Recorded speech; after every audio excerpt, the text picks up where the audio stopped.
Hello, welcome to LitLego school of English studies. അപ്പോൾ നമ്മുടെ ബിഹേവിയറിസത്തിൻ്റെ ഒരു ഓപ്പൺ സെഷനാണ് ഇന്ന് ഞങ്ങൾ പ്ലാൻ ചെയ്തിട്ടുള്ളത്.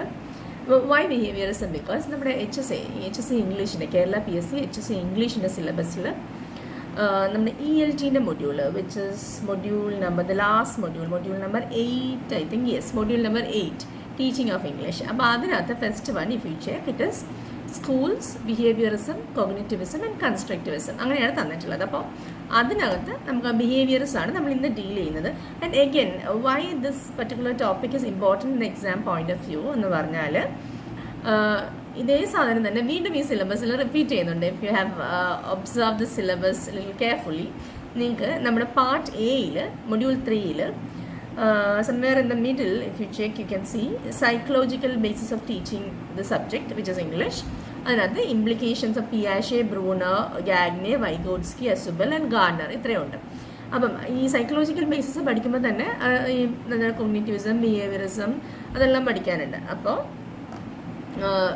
HSCൻ്റെ സിലബസിൽ ഇത് 2 പ്രാവശ്യം അപ്പിയർ ചെയ്യുന്നതുകൊണ്ട് തന്നെ there is every chance that you will get A question from psychological basis അല്ലെങ്കിൽ ലേണിംഗ് തിയറീസ് എന്ന് ക്വസ്റ്റ്യൻ ചോദിക്കാനുള്ള സാധ്യത കുറച്ച് കൂടുതലാണ്. അപ്പം you can expect one question anyway from these topics.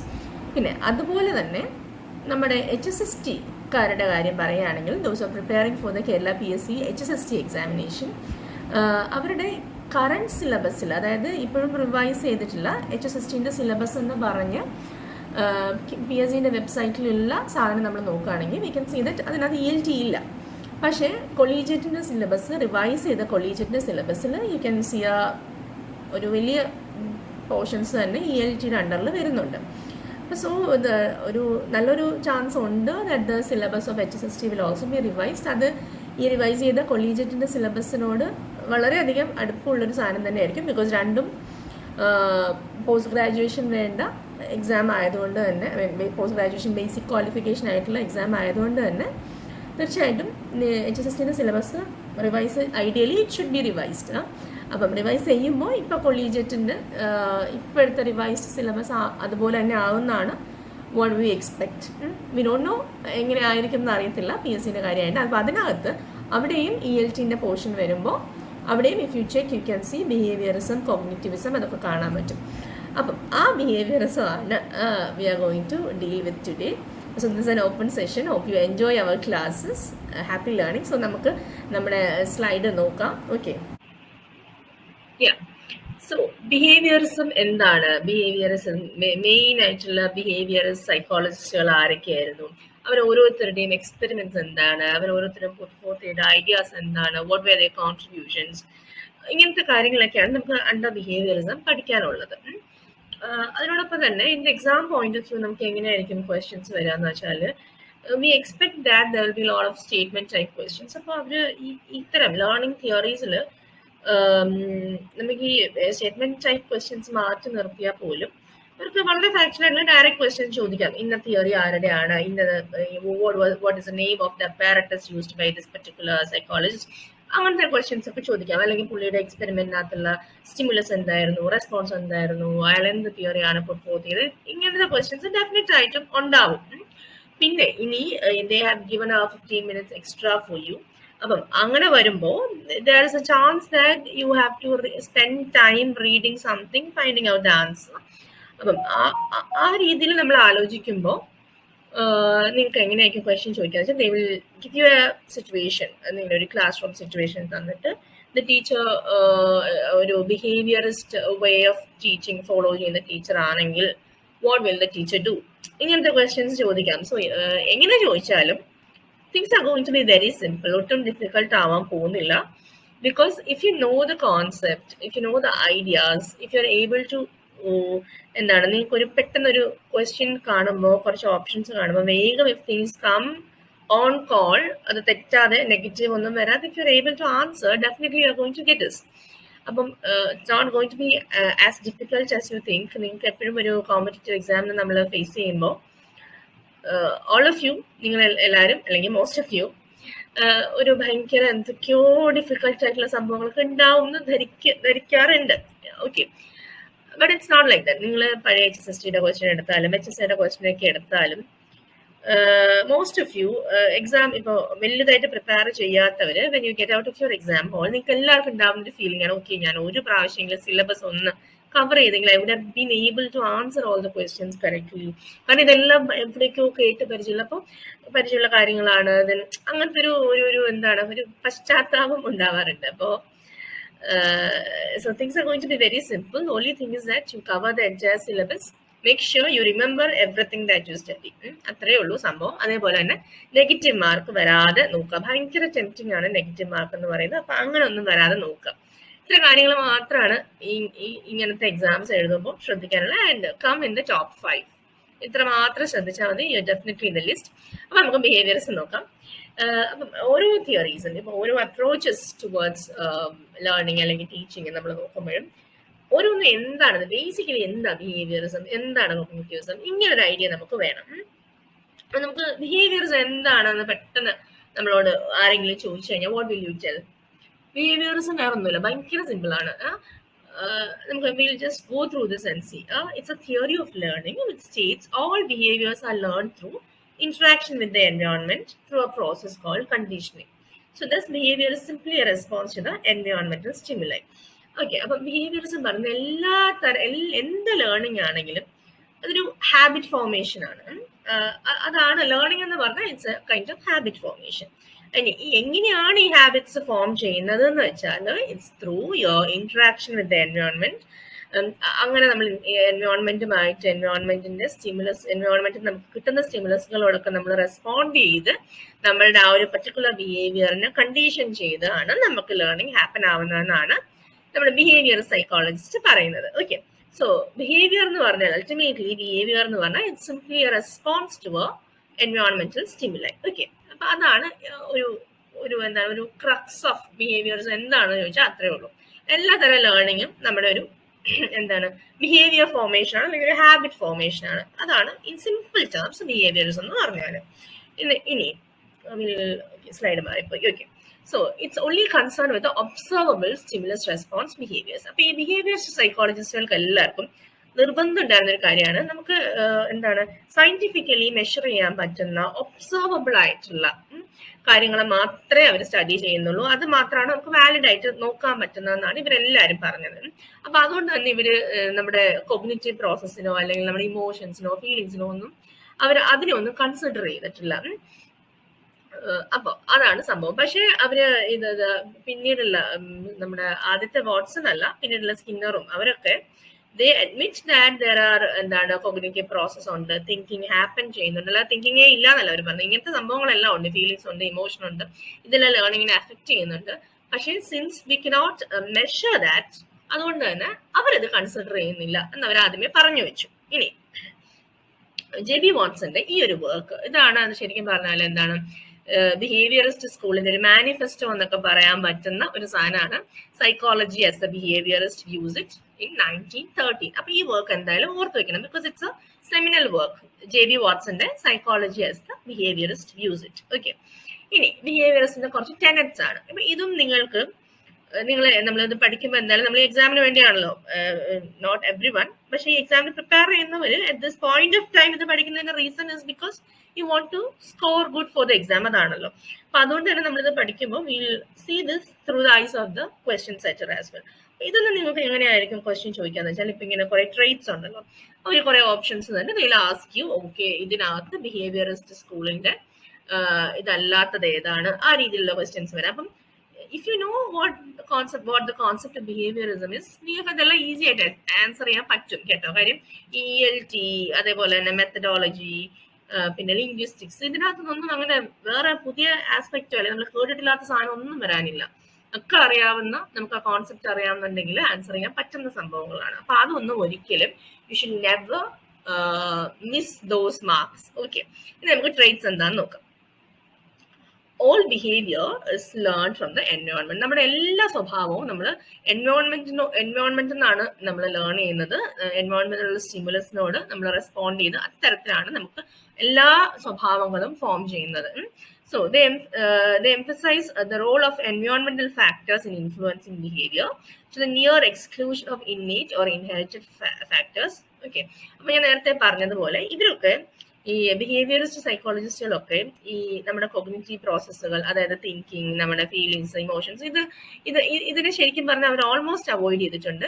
പിന്നെ രണ്ടാമത് വന്ന നമ്മുടെ വാട്സനെയൊക്കെ ഫോളോ ചെയ്ത് വന്ന സ്കിന്നറും അവരൊക്കെയാണ് പറഞ്ഞത്, ഓക്കെ ഇത് തീരെ ഇല്ല എന്നല്ല, ഇറ്റ്സ് ദെയർ, പക്ഷെ ഞങ്ങൾ അത് കൺസിഡർ ചെയ്യുന്നില്ല എന്നേ ഉള്ളൂ എന്ന് പറഞ്ഞത് അവരാണ്.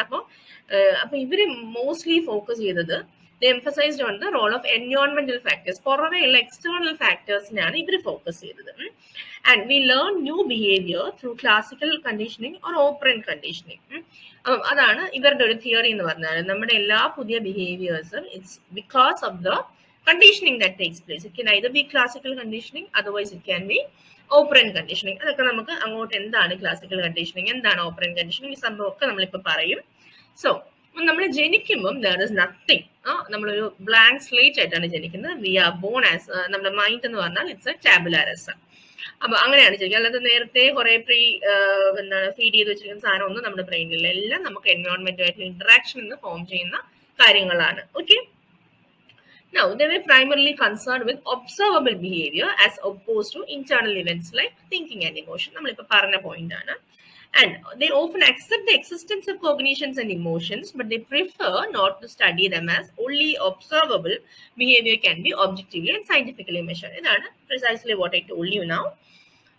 അവര് ഓഫ് കോഴ്സ് അവർ അഡ്മിറ്റ് ചെയ്യുന്നുണ്ട് കോഗ്നീഷനും ഇമോഷനും എല്ലാം ഉണ്ടെന്ന്, പക്ഷേ അത് നമുക്ക് മെഷർ ചെയ്യാൻ പറ്റില്ല. നമുക്കൊരു സയന്റിഫിക്കലി ഒന്നും റെക്കോർഡ് ചെയ്ത് വെക്കാനോ ഒന്നും പറ്റത്തില്ലല്ലോ. ഇപ്പൊ ഇത്ര കരച്ചിൽ വന്നു അല്ലെങ്കിൽ ഇന്ന സമയത്ത് നമുക്ക് ഇന്ന ഇമോഷൻ വന്നു എന്നൊന്നും നമുക്ക് റെക്കോർഡ് ചെയ്ത് വെക്കാൻ പറ്റാത്തതുകൊണ്ട് തന്നെ അത് സയന്റിഫിക് ആയിട്ടൊരു രീതിയിൽ നമുക്ക് അതിനെ സ്റ്റഡി ചെയ്യാൻ പറ്റില്ല. അപ്പൊ അതുകൊണ്ട് തന്നെ അവർ എക്സ്റ്റേണൽ ആയിട്ടുള്ള ഒബ്സർവബിൾ ആയിട്ടുള്ള ബിഹേവിയറിനെ മാത്രമാണ് അവർ സ്റ്റഡി ചെയ്തത്.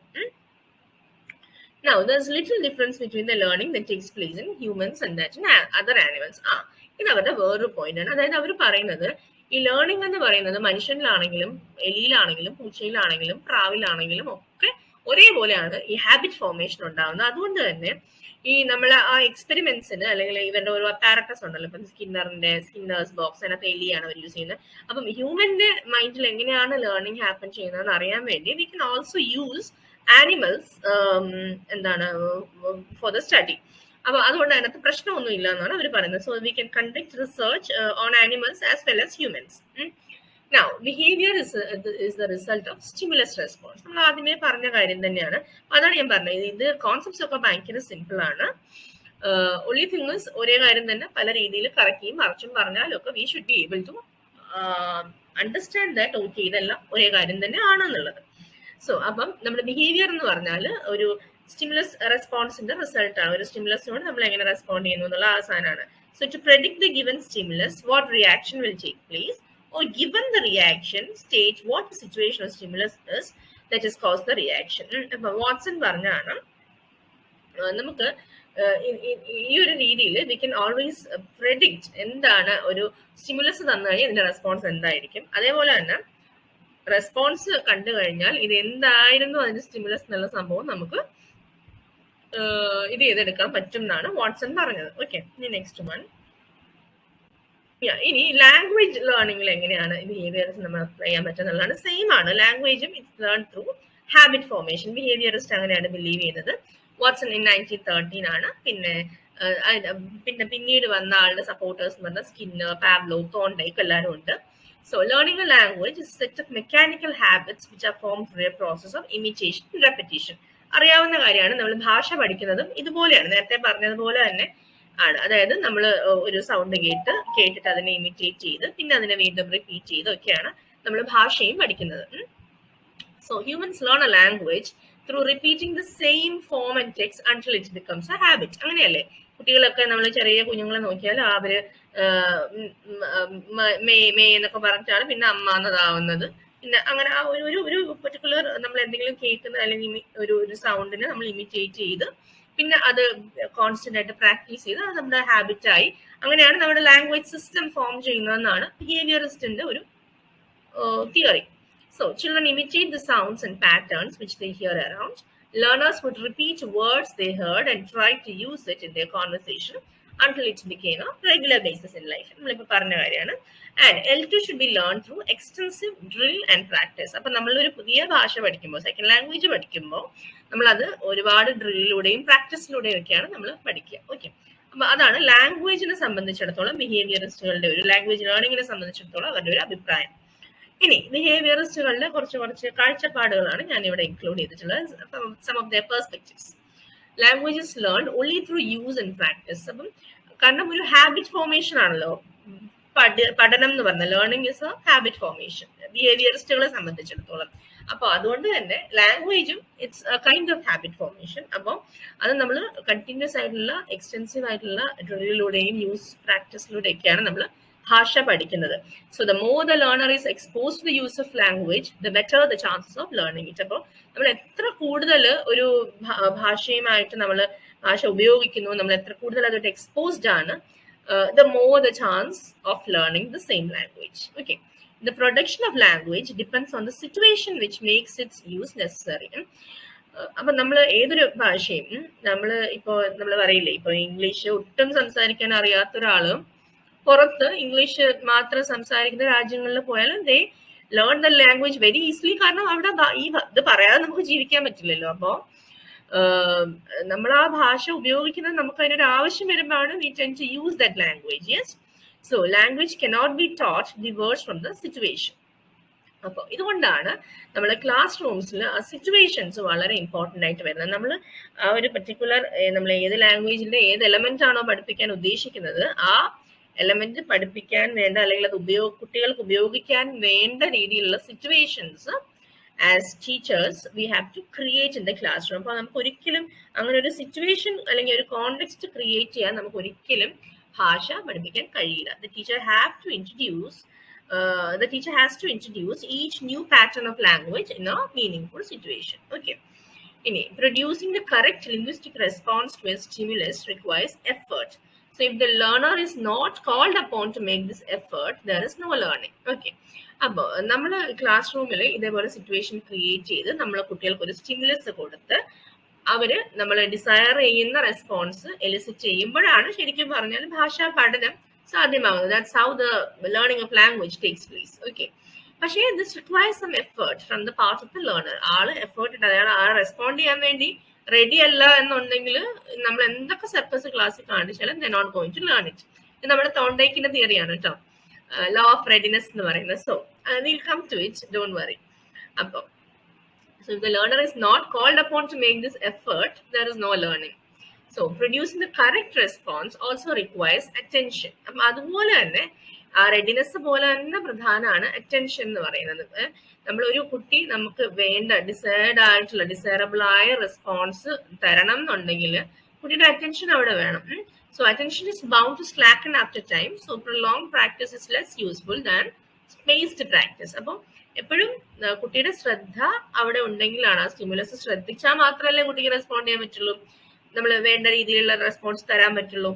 അപ്പോൾ കുട്ടിയുടെ അറ്റൻഷൻ ഇല്ലാന്നുണ്ടെങ്കിൽ അത് സാധ്യമാവില്ല. അപ്പൊ അതുകൊണ്ട് തന്നെ ഏതൊരാളുടെയും അറ്റൻഷൻ കുറച്ച് നേരം കഴിയുമ്പോഴത്തേനും ഇറ്റ് ബിഗിൻസ് ടു റെഡ്യൂസ് അല്ലേ.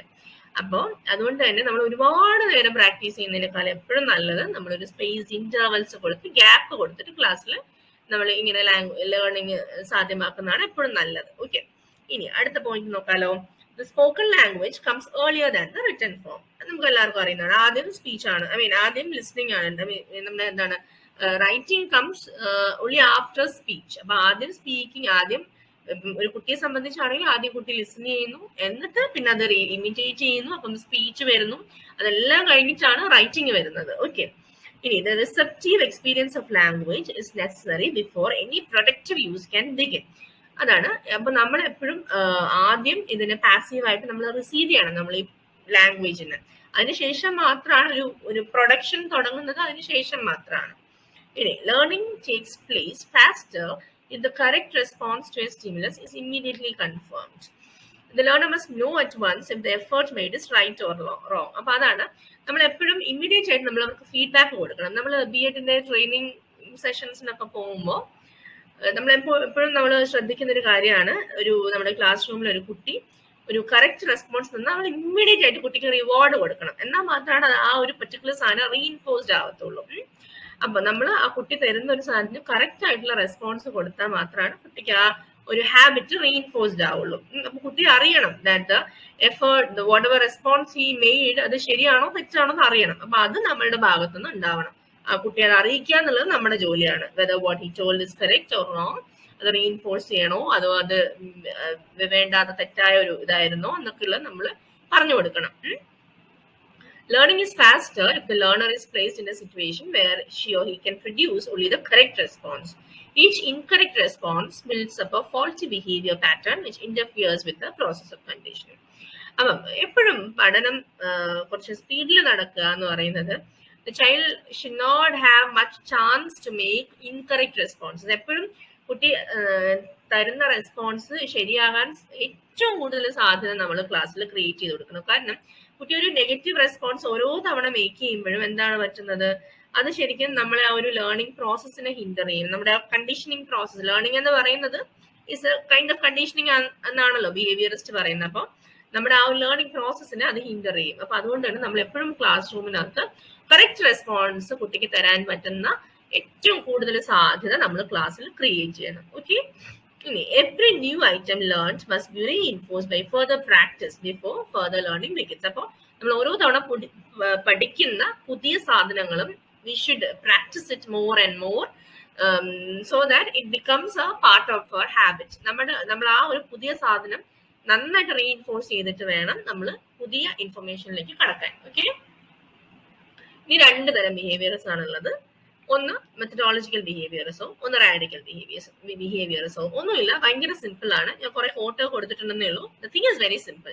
മെത്തഡോളജിക്കൽ ബിഹേവിയറിസം കൊണ്ടുവരുന്നത് ജെ.ബി. വാട്സൺ ആണ്. റാഡിക്കൽ ബിഹേവിയറിസം സ്കിന്നർ ആണ്. ഇനി മെത്തഡോളജിക്കൽ ബിഹേവിയറിസത്തിൽ വേറൊന്നുമില്ല. വാട്സൺ നമ്മൾ നേരത്തെ പറഞ്ഞ കാര്യമാണ്. വാട്സൺ എന്ത് ചെയ്തു എന്ന് വെച്ചാൽ നമ്മുടെ കൊഗ്നിറ്റീവ് സ്ട്രക്ചറിനെ മുഴുവനായി ഇഗ്നോർ ചെയ്യുകയാണ് ചെയ്തത്. ഇവർ രണ്ടു കൂട്ടരും മുഴുവനായി ഇഗ്നോർ ചെയ്തിട്ടുണ്ട്. പക്ഷെ വാട്സൺ അങ്ങനത്തെ ഒരു സാധനം എക്സിസ്റ്റ് ചെയ്യുന്നുണ്ട് എന്നുള്ള സാധനം അഡ്മിറ്റ് ചെയ്തിട്ടില്ല. നമ്മുടെ റാഡിക്കൽ ബിഹേവിയറിസം വരുമ്പോൾ സ്കിന്നറും ആക്ച്വലി വാട്സന്റെ സ്കോളേഴ്സ് ആണ്. ഈ സ്കിന്നർ, റെയ്നർ, അങ്ങനെ കുറെ ആളുകളുണ്ട്. അവരുടെ കൂടെ ഒന്നിച്ച് പ്രോജക്റ്റ് ചെയ്ത് ഫെലോസ് ആണ് ഈ സ്കിന്നറൊക്കെ. അപ്പോൾ സ്കിന്നർ പറഞ്ഞത് ഓഫ് കോഴ്സ് എന്താണ് നമ്മുടെ സൈക്കോളജിയുടെ ഗോൾ എന്ന് പറഞ്ഞാൽ ബിഹേവിയർ പ്രെഡിക്റ്റ് ചെയ്യുന്നതും കൺട്രോൾ ചെയ്യുന്നതും ഒക്കെ തന്നെയാണ്. അതുപോലെ തന്നെ ശരിക്കും എല്ലാ ഓർഗാനിസംസിനും ഇന്നേറ്റ് ആയിട്ടുള്ള ബിഹേവിയേഴ്സ് ഉണ്ട്, ഇന്നേറ്റ് ആയിട്ടുള്ള ഇമോഷൻസും എല്ലാം ഉണ്ട്. അതിനെ ഉണ്ട് എന്നുള്ളത് ഞങ്ങൾ അംഗീകരിക്കുകയും ചെയ്യുന്നു. പക്ഷേ ഞങ്ങൾക്കത് ഒബ്ജക്റ്റീവ്ലി സ്റ്റഡി ചെയ്യാൻ ബുദ്ധിമുട്ടായതുകൊണ്ടാണ് we are not studying it എന്നുള്ള സംഭവം സ്കിന്നർ പറഞ്ഞു വെച്ചു. വാട്സൺ പറയുന്നത് എന്താണ്, നമ്മുടെ മെത്തഡോളജിക്കൽ ബിഹേവിയറിസ്റ്റ് അവര് പറയുന്നത് നമുക്ക് ശരിക്കും പറഞ്ഞാൽ നമ്മുടെ സൈക്കോളജിയുടെ എയിം എന്ന് പറയുന്നത് ഒരു സ്റ്റിമുലസ് കാണുമ്പോൾ അതിന്റെ റെസ്പോൺസ് എന്തായിരിക്കും എന്ന് പ്രെഡിക്റ്റ് ചെയ്യുന്നതും, ഒരു റെസ്പോൺസ് കാണുമ്പം അത് എന്ത് സ്റ്റിമുലസ് കാരണമാണ് ഉണ്ടായതെന്ന് പ്രെഡിക്റ്റ് ചെയ്യാനും അതുവഴി നമുക്ക് ബിഹേവിയർ കൺട്രോൾ ചെയ്യുന്നതും ഒക്കെയാണ് ശരിക്കും പറഞ്ഞാൽ സൈക്കോളജിയുടെ എയിം എന്നതാണ് നമ്മുടെ വാട്സൺ പറഞ്ഞത്. സ്കിന്നറൊക്കെ അതിനെ പിന്തുടർന്ന് തന്നെ പക്ഷെ ആ കൊഗ്നിറ്റീവ് സ്ട്രക്ചറിന്റെ എക്സിസ്റ്റൻസും കൂടെ അഡ്മിറ്റ് ചെയ്തു എന്നുള്ളത് മാത്രമാണ് difference. Okay, we'll just read through the quote. പക്ഷെ ഇതൊന്നും നിങ്ങളുടെ എക്സാമിന് അത്ര ഇമ്പോർട്ടൻ്റ് അല്ല. പക്ഷെ still because I wanted to include all the details which we can discuss about behaviourism, അതുകൊണ്ട് മാത്രം ഞാൻ ഇൻക്ലൂഡ് ചെയ്ത സംഭവമാണ്. ഇനിയിപ്പോൾ ഇതിനകത്ത് ചോദിക്കാൻ അവർക്ക് തോന്നിയാൽ തന്നെ ചോദിക്കുക എന്താണ്, മെത്തഡോളജിക്കൽ ബിഹേവിയറിസം ആരാണ് കൊണ്ടുവന്നത്, റാഡിക്കൽ ബിഹേവിയറിസം ആരാണ് കൊണ്ടുവന്നത്, അതിനപ്പുറത്തേക്ക് ഒന്നും ചോദിക്കില്ല. പിന്നെ കാര്യം കൂടെ അറിഞ്ഞിരിക്കുക, അത് പറയുന്നത് ബുദ്ധിമുട്ടുള്ള കാര്യമല്ലല്ലോ, സിമ്പിൾ അല്ലേ. ആദ്യത്തെ ആൾ നമ്മുടെ വാട്സൺ എന്ത് പറഞ്ഞു, വാട്സണിന് എന്ത് വ്യത്യാസമായിട്ട് സ്കിന്നർ പറഞ്ഞു, ഇത്രയും കാര്യങ്ങൾ അറിഞ്ഞു വെക്കുന്നത് ഇറ്റ്സ് നോട്ട് ഡിഫിക്കൾട്ട്. അപ്പം വാട്സന്റെ psychology as a behaviourist use it. അപ്പം ആ വർക്കിലാണ് ഇതൊക്കെ ആള് പറഞ്ഞിരിക്കുന്നത്. അപ്പം ആള് പറയുന്നത് സൈക്കോളജി എന്ന് പറഞ്ഞാൽ it's A purely objective experimental branch of science. ഞാൻ നേരത്തെ പറഞ്ഞതുപോലെ നമുക്ക് മെഷർ ചെയ്യാൻ പറ്റുന്ന, ഒബ്ജക്റ്റീവ്ലി നമുക്ക് എക്സ്റ്റേണലി കാണാൻ പറ്റുന്ന കാര്യങ്ങളെ മാത്രമാണ് അവർ പഠിച്ചിട്ടുള്ളത്.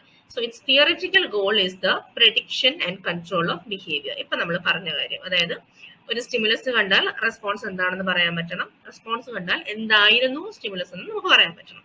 So introspection forms no essential part of its methods, nor is the scientific value of its data dependent upon the readiness with which they lend themselves to interpretation in terms of consciousness. So the behaviorist, in his efforts to get a unitary scheme of animal response, recognizes no dividing line between man and brute. നമ്മൾ നേരത്തെ കുറച്ച് tenets പറഞ്ഞില്ലേ behaviourist view എന്തൊക്കെയാണെന്നുള്ളത്, അതൊക്കെ ഞാൻ just coat ചെയ്തിട്ടുണ്ടെന്നുള്ളതേ ഉള്ളൂ. So the behaviour of man with all of its refinement and complexity forms only a part of the behaviorist total scheme of investigation. അപ്പം ആനിമലും മാനും തമ്മിൽ വ്യത്യാസമൊന്നുമില്ല, എല്ലാവരുടെയും ലേണിംഗ് ഹാപ്പൻ ചെയ്യുന്ന ഒരേ രീതിയിലാണെന്നൊക്കെയുള്ളതാണ്. പിന്നെ റാഡിക്കൽ ബിഹേവിയറിസം സ്കിന്നറിന്റെ ആണ്. So he agreed with the assumption of methodological behaviourism that the goal of psychology should be to predict and control behavior. Also, he accepts the view that organisms are born with innate behaviors and thus recognizes the role of genes and biological components in behavior. Yeah. അപ്പോൾ Skinner പറയുന്നത് ഉണ്ടാവും നമുക്ക് genetic ആയിട്ടുള്ള അല്ലെങ്കിൽ നമ്മുടെ biological makeup അനുസരിച്ചൊക്കെ നമ്മുടെ ബിഹേവിയറിനെ affect ചെയ്യും. പക്ഷെ അതിനകത്തൊന്നും നമുക്ക് ഒബ്ജക്റ്റീവ്ലി സ്റ്റഡി ചെയ്യാൻ പറ്റാത്തത് കൊണ്ട് നമ്മൾ കൺസിഡർ ചെയ്യുന്നില്ല എന്നേ ഉള്ളൂ. But we do agree that these things exist. അപ്പൊ അതാണ് നമ്മൾ സ്കിന്നർ പറഞ്ഞത്. ഓക്കെ, ഇനി ഒരു ടൈം ലൈൻ പോലെ ഞാൻ കൊടുത്തിട്ടുള്ളതാണ്. വേറൊന്നുമില്ല, ഓരോരുത്തരും ചില പോയിന്റ്സ് നമുക്കൊന്ന് ഓർത്തിരിക്കാൻ വേണ്ടി I just made it easy for you, അത്രേ ഉള്ളൂ. ടൈം ലൈൻ എന്ന് പറയുന്നത് പാവ്ലോവ് ഈ publish the results of an experiment. Pavlov ഡോഗിലാണ് എക്സ്പെരിമെന്റ് ചെയ്തത്. അപ്പൊ ഇങ്ങനത്തെ ചില കാര്യങ്ങളൊക്കെ ഓർത്തിരിക്കണം. നമുക്ക് പെട്ടെന്ന് ഓർമ്മ വന്നു എന്നിരിക്കില്ല. പാവ്ലോവ് എന്ത് ആനിമലിലാണ് എക്സ്പെരിമെന്റ് ചെയ്തത്, പാവ്ലോവിന്റെ അപ്പാരറ്റസ് എന്തായിരുന്നു, സ്കിന്നറിന്റെ അപ്പാരറ്റസ് എന്തായിരുന്നു, ഇങ്ങനെയുള്ള കാര്യങ്ങൾ ഓർത്തിരിക്കണം കേട്ടോ. Pavlov, he published the results of an experiment on conditioning after originally studying the digestion in dogs. അപ്പം he did his experiment on dogs. Okay. Now Watson, നമ്മുടെ വാട്സൺ ആണ് ശരിക്കും പറഞ്ഞാൽ ഇതിന്റെ തലതൊട്ടപ്പൻ എന്ന് നമ്മൾ പറഞ്ഞു വെക്കുന്നത് വാട്സനെയാണ്. So Watson launches the behavioral school of psychology, publishing an article Psychology as the Behaviorist Views It. ഇനി വാട്സൺ ആൻഡ് റെയ്നർ, ഈ വാട്സൺ ആൻഡ് റെയ്നറും ഒക്കെ ആരുടെ എന്താണ്, ഇവരൊക്കെ ഒന്നിച്ച് വർക്ക് ചെയ്ത ആളുകളാണ്. അപ്പൊ വാട്സണും റെയ്നറും കൂടെയാണ് എന്താണ് നമ്മുടെ ലിറ്റിൽ ആൽബർട്ട് എക്സ്പെരിമെന്റ് ചെയ്യുന്നത്. ആ എക്സ്പെരിമെന്റ് ഒക്കെ നമ്മൾ പറയുന്നുണ്ട് ഇൻ ഡീറ്റെയിൽ. തോണ്ടൈക്ക് ആണ് he formalise the law of effect in 1905. അത് കഴിഞ്ഞിട്ട് Skinner in 1938 he wrote the behaviour of organisms and he introduce the concept of operant conditioning and shaping. ഇതിനകത്തുള്ള നിങ്ങൾ ഓരോ ഇയേഴ്സ് ഒന്നും ഓർത്ത് വയ്ക്കൊന്നും വേണ്ട കേട്ടോ, which is not humanly possible. Just ഇതൊക്കെ ഓർത്തിരിക്കണം. ഓപ്പറന്റ് കണ്ടീഷനിങ് ആരുടേതാണ്, ക്ലാസിക്കൽ കണ്ടീഷനിങ് ആരുടേതാണ്, ലോ ഓഫ് ഇഫക്റ്റ് ആരുടേതാണ്, പിന്നെ ലിറ്റിൽ ആൽബർട്ട് എക്സ്പെരിമെന്റ് ആരുടേതാണ്, ഇങ്ങനെയുള്ള കാര്യങ്ങൾ ഡെഫിനറ്റ്ലി യു ഷുഡ് റിമെമ്പർ. അല്ലാണ്ട് ഇയേഴ്സ് ഒന്നും ഓർത്ത് വയ്ക്കാൻ ശ്രമിക്കൊന്നും വേണ്ട, which is really insignificant. Okay, പിന്നെ ബിഹേവിയർ ഓഫ് ഓർഗാനിസംസ് സ്കിന്നറിൻ്റെതാണെന്ന് ഒന്ന് ഓർത്ത് വെക്കാൻ പറ്റുമെങ്കിൽ ഓർത്തോളൂ, നോട്ട് ദാറ്റ് ഇമ്പോർട്ടൻറ്റ്. പക്ഷേ നമ്മുടെ വാട്സന്റെ psychology as the behaviourist views it, ആ വർക്ക് ഓർത്ത് വെക്കണം, because it's considered as the manifesto of behaviourist psychology. Okay, ഇനി B.F. Skinner published Walden 2, in which he described the utopian society founded upon behaviorist principles. Okay. അപ്പം അത് സ്കിന്നറിന്റെ ഒരു കാര്യം. ഈ Walden 2 എന്ന് പറയുന്ന വർക്ക് പബ്ലിഷ് ചെയ്തു. അപ്പൊ ആ വർക്കിനകത്താണ് ഒരു യൂട്ടോപ്യൻ സൊസൈറ്റിയെ കുറിച്ച് ആള് ഡിസ്ക്രൈബ് ചെയ്യുന്നത്, which is founded on the principles of behaviourist school. Okay, പിന്നെ നമ്മുടെ Chomsky published his criticism of Skinner's behaviourism, review of verbal behaviour. Okay, ചോംസ്കിയാണ് നമ്മുടെ സ്കിന്നറിന്റെ ബിഹേവിയറിസ്റ്റ് തിയറിയെ ക്രിറ്റിസൈസ് ചെയ്തുകൊണ്ട് റിവ്യൂ ഓഫ് വെർബൽ ബിഹേവിയർ എന്ന് പറയുന്ന വർക്ക് എഴുതുന്നത് ഇൻ 1959. പിന്നെ again Skinner published his book Beyond Freedom and Dignity, where he argues that free will is an illusion. അപ്പൊ സ്കിന്നറിന്റെ ബിയോണ്ട് ഫ്രീഡം ആൻഡ് ഡിഗ്നിറ്റി, അപ്പൊ അതിനകത്ത് what he tries to convey is free will എന്ന് പറയുന്ന ഒരു illusion മാത്രമാണെന്നാണ് Skinner അതിനകത്ത് പറയുന്നത്. ഓക്കെ, ഇനി നമ്മുടെ പാവ്ലോവിന്റെ ഡോഗ്സ്, നമ്മുടെ ഓരോ എക്സ്പെരിമെന്റിലേക്ക് നമ്മൾ പോവാണ്. അപ്പൊ പാവ്ലോവ് എക്സ്പെരിമെന്റ് ചെയ്തത് ഡോഗ്സിലാണ്. ഓക്കെ, അപ്പം എന്താണെന്നുള്ളത് നോക്കാം. എക്സ്പെരിമെന്റ് ഇസ് വെരി സിമ്പിൾ, വേറെ ഒന്നുമില്ല. നമ്മളൊരു ഡോഗിനെ കണ്ടീഷൻ ചെയ്ത് എടുക്കുന്നതാണ് പരിപാടി എന്ന് പറഞ്ഞാൽ. അപ്പൊ നമ്മൾ ഡോഗിന് എപ്പോഴും ഫുഡ് കാണുമ്പോൾ ദേ സലൈവേറ്റ് അല്ലേ. അപ്പൊ അത് നമ്മളൊന്നും ട്രെയിൻ ചെയ്തില്ലെങ്കിലും ഭക്ഷണം കാണുമ്പോൾ പട്ടി സലൈവേറ്റ് ചെയ്യും. അപ്പൊ ഇവിടെ ഇനി എക്സ്പെരിമെന്റ് ഫുള്ള് പറയാം, then I will tell you the unconditioned stimulus and all that. Okay, ഇനി അതേപോലെ തന്നെ നമ്മൾ ബെല്ല് വെറുതെ പട്ടിക്ക് കാണിച്ചു കൊടുത്താൽ പട്ടിക്ക് പ്രത്യേകിച്ച് റെസ്പോൺസ് ഒന്നുമില്ല. ഒരു ബെല്ല് ഇങ്ങനെ അടിച്ചു കൊടുത്താൽ the dog won't give any particular response. Okay, there is no salivation, ഒന്നുമില്ല. ഫുഡ് കാണുമ്പോൾ പക്ഷേ പട്ടി സലൈവേറ്റ് ചെയ്യും. ഇനി എങ്ങനെയാണ് കണ്ടീഷൻ ചെയ്യുന്നതെന്ന് വെച്ചാൽ, ഫുഡ് കൊടുക്കുമ്പോൾ തന്നെ പാവ്ലോവ് എന്ത് ചെയ്തു, ഈ മണിയും കൂടെ അടിച്ചു. He rang the bell along with the food. അപ്പോൾ പട്ടി സലൈവേറ്റ് ചെയ്യും. അവിടെ പട്ടി സലൈവേറ്റ് ചെയ്യുന്നത് ഫുഡ് കണ്ടിട്ടാണ്. പക്ഷെ എന്നും ഫുഡിനോട് ബെല്ലും കൂടെ വരുമ്പോഴോ the dog associates the bell with food. അപ്പോ പിന്നെ ബെല്ല് മാത്രം കേൾക്കുമ്പോഴും പട്ടി എന്ത് ചെയ്യും? സലൈവേറ്റ് ചെയ്യും. അതാണ് എക്സ്പെരിമെന്റ് എന്ന് പറഞ്ഞാൽ അതാണ്. ഇനി ഇവിടെ നമുക്ക് നോക്കാം. അപ്പൊ ഇതൊക്കെ കണ്ടീഷനിങ്ങിന് മുന്നേ നടക്കുന്ന സംഭവങ്ങളാണ്. അതായത് ഒന്നും നമ്മൾ ട്രെയിൻ ചെയ്യാതെ തന്നെ പട്ടി എന്ത് ചെയ്യും? ഫുഡ് കണ്ട സലൈവേറ്റ് ചെയ്യും, ബെല്ല് കണ്ട സലൈവേറ്റ് ചെയ്യത്തില്ല. അപ്പം അതൊക്കെ എന്ന് വെച്ചാൽ അൺകണ്ടീഷൻഡ് സ്റ്റിമുലസ് ആണ്. അവിടെ പ്രത്യേകിച്ച് കണ്ടീഷനിങ് ഒന്നുമില്ല. It's a natural response to this natural stimulus. അപ്പൊ അതൊരു അൺകണ്ടീഷൻഡ് സ്റ്റിമുലസ് ആണ് ഇവിടെ ഫുഡ് എന്ന് പറയുന്നത്. ഇവിടെ ഈ സലൈവേഷൻ എന്ന് പറയുന്നതും ഒരു അൺകണ്ടീഷൻഡ് റെസ്പോൺസ് ആണ്. ഇനി നമ്മുടെ ബെല്ല് എന്ന് പറഞ്ഞാൽ ഒരു ന്യൂട്രൽ സ്റ്റിമുലസ് ആണ്. അതായത് പ്രത്യേകിച്ച് ഒരു റെസ്പോൺസും എലിസിറ്റ് ചെയ്യാത്ത ഒരു സ്റ്റിമുലസ് ആണ് ബെൽ എന്ന് പറയുന്നത്, വെച്ചത് ന്യൂട്രൽ സ്റ്റിമുലസ്. ഇനി കണ്ടീഷനിങ് എങ്ങനെയാണ് ചെയ്തത്? ഫുഡിനൊപ്പം തന്നെ ബെല്ലും കൂടെ അടിക്കാൻ തുടങ്ങി. അപ്പോൾ എന്താണ് റെസ്പോൺസ്? സലൈവേഷൻ. പക്ഷെ അത് കണ്ടീഷന്റെ റെസ്പോൺസ് അല്ല, അത് ഫുഡ് കണ്ടിട്ടുള്ള സലൈവേഷൻ ആണ്. ഇനി കണ്ടീഷനിങ് ഇതിങ്ങനെ റെഗുലർ ആയിട്ട് നമ്മളിത് പ്രാക്ടീസ് ചെയ്യിപ്പിച്ചപ്പോഴോ ആഫ്റ്റർ കണ്ടീഷനിങ് ബെല്ല് മാത്രം അടിക്കുമ്പോഴും സലൈവേറ്റ് ചെയ്യാൻ തുടങ്ങി. അവിടുത്തെ സലൈവേഷൻ എന്ന് പറയുന്നത് ഇറ്റ്സ് എ കണ്ടീഷൻഡ് റെസ്പോൺസ്. അതൊരു അൺകണ്ടീഷൻഡ് റെസ്പോൺസ് അല്ല, അതൊരു നാച്ചുറൽ റെസ്പോൺസ് അല്ല, അതൊരു കണ്ടീഷൻഡ് റെസ്പോൺസ് ആണ്. ഓക്കെ. അപ്പൊ ഇവിടെ ഈ എക്സ്പെരിമെന്റിൽ ഞാൻ നേരത്തെ പറഞ്ഞ പോലെ how they ask you question is, ഇങ്ങനെ അവർ പറയും എന്താണ്, പട്ടിക്ക് വെറുതെ ഫുഡ് മാത്രം കൊടുത്തു എക്സ്പെരിമെന്റിന്റെ ഭാഗമായിട്ട്. അപ്പോൾ പട്ടി സലൈവേറ്റ് ചെയ്യുന്നു. അത് എന്ത് തരം റെസ്പോൺസ് ആണ്? അൺകണ്ടീഷൻഡ് റെസ്പോൺസ് ആണോ, ന്യൂട്രൽ റെസ്പോൺസ് ആണോ, കണ്ടീഷൻഡ് റെസ്പോൺസ് ആണോ? ഇങ്ങനെ തല തിരിച്ച് വെറുതെ തരും. ബട്ട് നിങ്ങൾ എല്ലാവരും ആൻസർ ചെയ്യും കറക്റ്റ്ലി. വൈ? ബിക്കോസ് നിങ്ങൾക്ക് അറിയാം, എക്സ്പെരിമെന്റ് ഭയങ്കര ക്ലിയർ ആയിട്ട് അറിയാം എന്താണ് അൺകണ്ടീഷൻഡ് സ്റ്റിമുലസ് കൊണ്ട് ഉദ്ദേശിക്കുന്നത്, എന്താണ് അൺകണ്ടീഷൻഡ് റെസ്പോൺസ് കൊണ്ട് ഉദ്ദേശിക്കുന്നത്, ന്യൂട്രൽ സ്റ്റിമുലസ് എന്താണ്, അതെല്ലാം നിങ്ങൾക്ക് ക്ലിയർ ആയിട്ട് അറിയുന്നത് കൊണ്ട് തന്നെ you will be able to answer it. Okay. ഇനി ഈ മെട്രോണോം ആണ് ഇവിടുത്തെ ന്യൂട്രൽ സ്റ്റിമുലസ്. മെട്രോണോം എന്ന് പറഞ്ഞാൽ വേറെ ഒന്നുമില്ല, ബെല്ലെന്നുള്ള അർത്ഥമേ ഉള്ളൂ. അപ്പോ മെട്രോണോം എന്ന് പറഞ്ഞ ബെല്ലില്ലല്ലോ എന്ന് വെച്ചിട്ട് ആൻസർ ചെയ്യാതിരിക്കരുത്. ന്യൂട്രൽ സ്റ്റിമുലസ് ഈ എക്സ്പെരിമെന്റിൽ മെട്രോണോം ആണ്, അതർവൈസ് എ ബെൽ. ഇനി ലോ ഓഫ് ടെമ്പറൽ കണ്ടിഗ്വിറ്റി കൊണ്ടുവരുന്നതും നമ്മുടെ പാവ്ലോവ് ആണ്. വേറൊന്നുമില്ല, ആ ഒരു ടൈമിനനുസരിച്ച് ഇത്ര ടൈം ഇന്റർവെൽസിൽ എങ്ങനെ പട്ടി റിയാക്ട് ചെയ്തു എന്നുള്ള ആ ഒരു സംഭവമാണ് ഈ സാധനം. So that's law of temporal contiguity. ഇനി ക്ലാസിക്കൽ കണ്ടീഷനിങ് ആണ് പാവ്ലോവിന്റെ മെയിൻ ഐഡിയ എന്ന് പറയുന്നത്. ക്ലാസിക്കൽ കണ്ടീഷനിങ് എന്ന് പറഞ്ഞാല് ഇപ്പൊ ഈ സലൈവേഷൻ എന്ന് പറഞ്ഞാല് പട്ടി വോളണ്ടറിലി അല്ല സലൈവേറ്റ് ചെയ്യുന്നത്, അതൊരു നാച്ചുറൽ റെസ്പോൺസ് ആണ് ഈ സലൈവേഷൻ എന്ന് പറഞ്ഞാൽ, വിച്ച് ഇസ് ഇൻവോളണ്ടറി. അപ്പം ഇൻവോളണ്ടറി ആയിട്ടുള്ള റെസ്പോൺസസിനെ കണ്ടീഷൻ ചെയ്ത് കൊണ്ടുവരുന്നതാണ് ക്ലാസിക്കൽ കണ്ടീഷനിങ്. അതേസമയം ഓപ്പറന്റ് കണ്ടീഷനിങ് എന്ന് പറഞ്ഞാൽ വോളണ്ടറി ആയിട്ട് നമ്മൾ ചെയ്യുന്ന ഒരു കാര്യം. ഇപ്പം ഒരു എലി ലിവറിൽ പ്രസ് ചെയ്യുന്നു, നമുക്ക് അപ്പാരറ്റസ് കാണുമ്പോൾ അറിയാം, സ്കിന്നറിന്റെ, ഡിസ്കസ് ഇറ്റ് സൂൺ. അപ്പൊ അതെന്ന് പറഞ്ഞാൽ ഒരു വോളണ്ടറി ആക്ഷൻ ആണ്. അപ്പൊ അങ്ങനത്തെ വോളണ്ടറി ആയിട്ടുള്ള ആക്ഷൻസിനെ കണ്ടീഷനിങ് ചെയ്തെടുക്കുന്നതാണ് operant conditioning. Whereas in classical conditioning the response is involuntary. Okay, so here learning to associate an unconditioned stimulus എന്ന് പറഞ്ഞാൽ ഫുഡ്. ഈ ഫുഡിന് that already brings about a particular response. ഇവിടെ അതെന്താണ്? ആ particular response salivation ആണ്. അതൊന്നും ചെയ്തില്ലെങ്കിലും there is salivation. That's a reflex. Okay, with a new stimulus. What's a new stimulus? The metronome, a bell ആണ്. Okay, so that the new stimulus also brings about the same response, which is salivation. Clear ആയെന്ന് വിചാരിക്കുന്നു. It's very simple experiment, നമുക്ക് വേഗം മനസ്സിലാക്കാൻ പറ്റുന്നതാണ്. Just ആ picture നോക്കുമ്പോൾ തന്നെ you should be able to understand. അപ്പൊ അതാണ് പാവ്ലോവിന്റെ എക്സ്പെരിമെന്റ്. അപ്പൊ ഇതിനകത്ത് നമുക്ക് ഓരോ സ്ലൈഡിനകത്ത് നമ്മൾ നോക്കുകയാണെങ്കിൽ എന്തൊക്കെയാണ് ഇതിനെ ചോദിക്കാൻ സാധ്യതയുള്ളത് നമ്മൾ എപ്പോഴും ആലോചിക്കണം. പഠിക്കുന്ന കൂട്ടത്തിൽ തന്നെ ചുമ്മാ പഠിച്ചു പോകരുത്.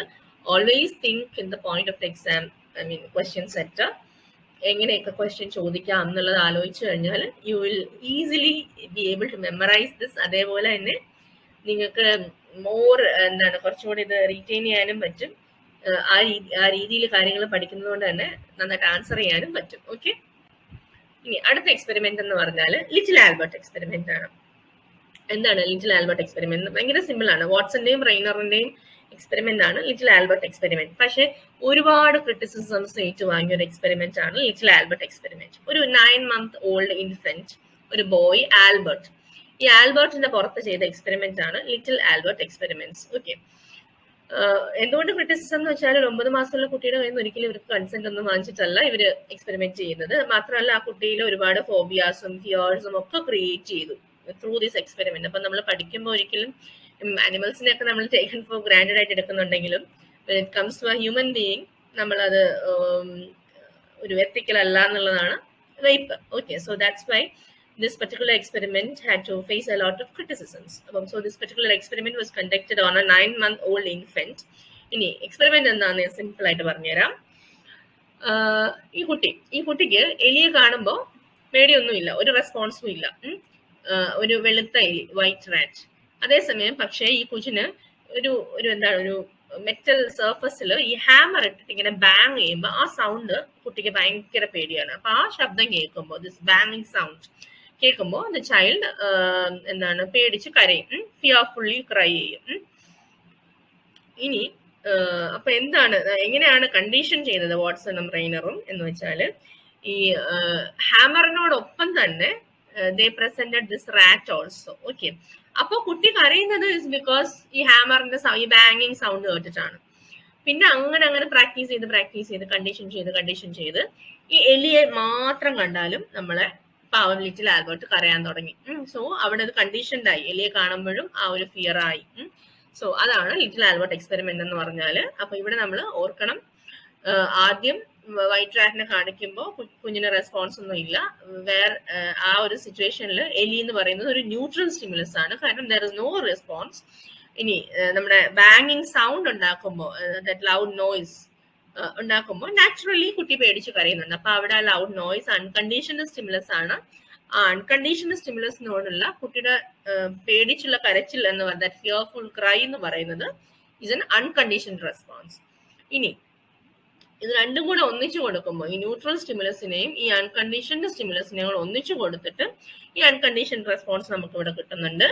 എന്നിട്ട് നമ്മൾ എലിയെ പ്രസന്റ് ചെയ്യുമ്പോൾ കൊച്ചു കരയുന്നു. അപ്പൊ അവിടെ എലി എന്ന് പറഞ്ഞാൽ ഒരു കണ്ടീഷൻഡ് സ്റ്റിമുലസ് ആണ്, അതിന് കൊച്ചൊരു കണ്ടീഷൻഡ് റെസ്പോൺസ് നമുക്ക് തരികയും ചെയ്യും. അപ്പൊ അതാണ് എക്സ്പെരിമെന്റ്. ഓക്കെ, അപ്പൊ ലിറ്റിൽ ആൽബർട്ട് എക്സ്പെരിമെന്റ് ആരുടെയാണെന്ന് ഓർക്കണം. അവിടെ ഓരോന്നിലും ന്യൂട്രൽ സ്റ്റിമുലസ് എന്താണ്, അൺകണ്ടീഷൻഡ് സ്റ്റിമുലസ് ഏതായിരുന്നു, ഇതെല്ലാം ഓർക്കണം. ഓക്കെ, നൗ ഇതിനകത്ത് വേറൊരു സംഭവമാണ് ജനറലൈസേഷൻ എന്ന് പറയുന്നത്. അപ്പോ എന്താണ് സംഭവം എന്ന് വെച്ചാല്, ഈ എലിയെ കാണുമ്പോൾ ഉള്ള പേടി അത് ജനറേറ്റ് ആയി.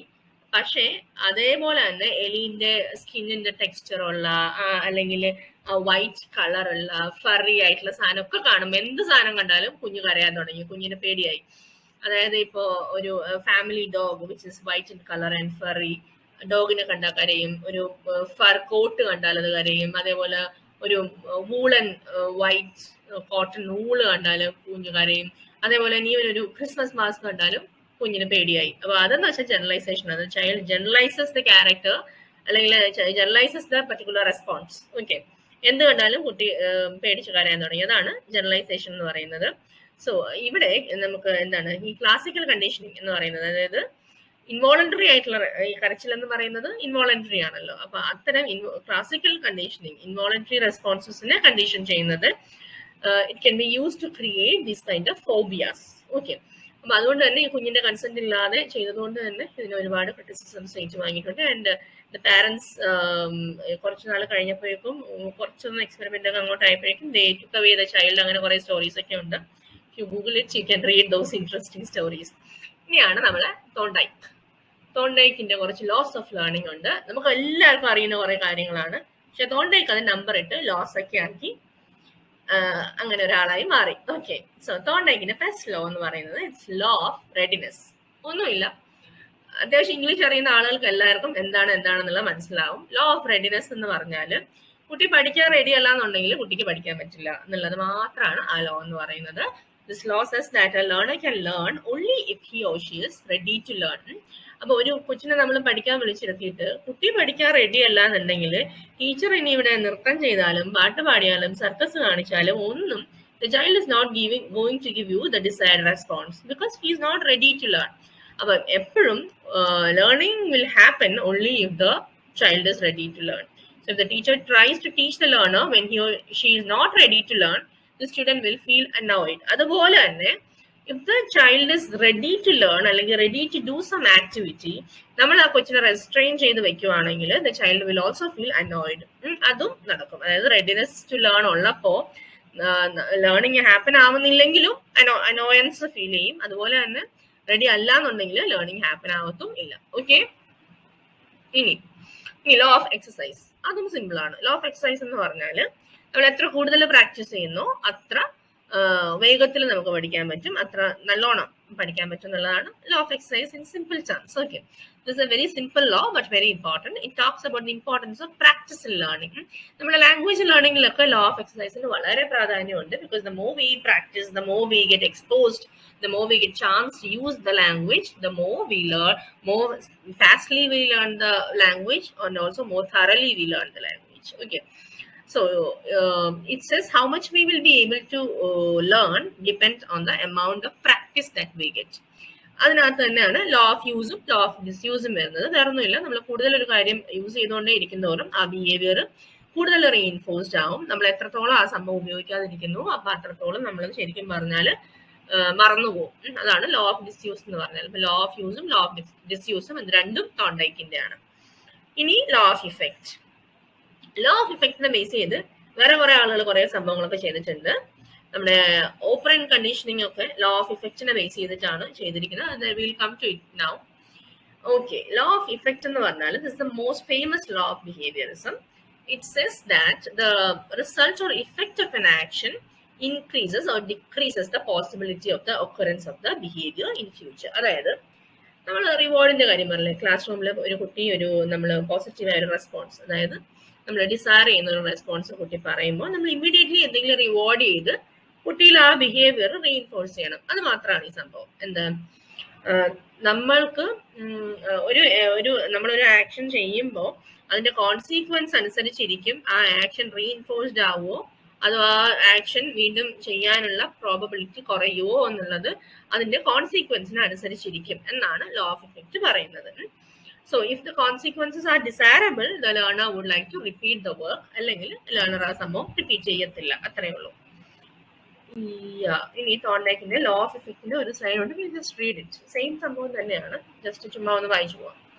So responses that produce a satisfying effect in a particular situation become more likely to occur again in that situation, and responses that produce a discomforting effect become less likely to occur again in that situation. നമ്മൾ ഇപ്പൊ പറഞ്ഞ കാര്യം തന്നെയാണ്.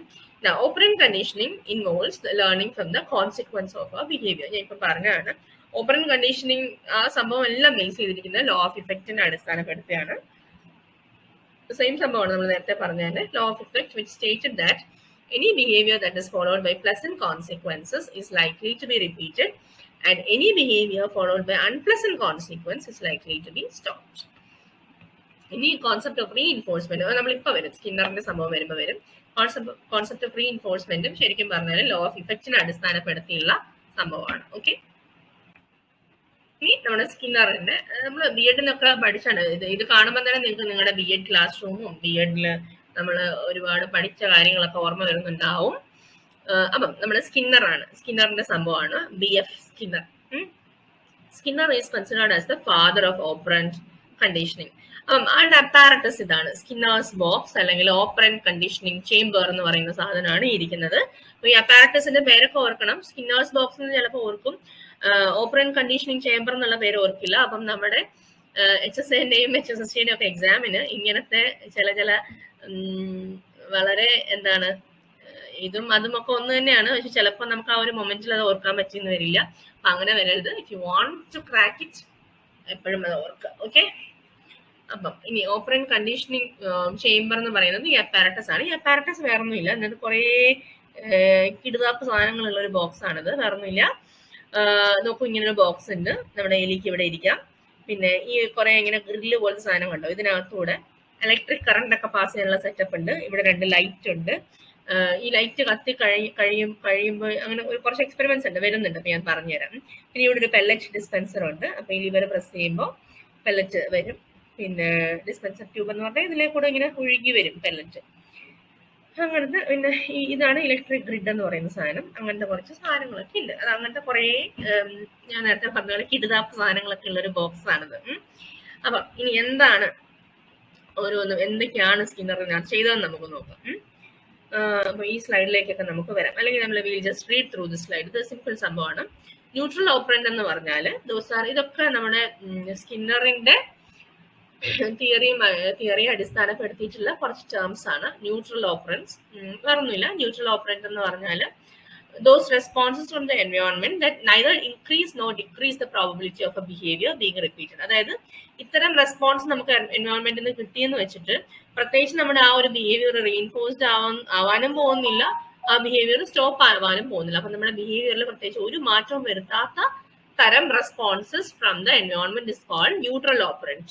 ഇനി റീഇൻഫോഴ്സേഴ്സും പണിഷേഴ്സും വാക്ക് കേൾക്കുമ്പോൾ തന്നെ അറിയാലോ.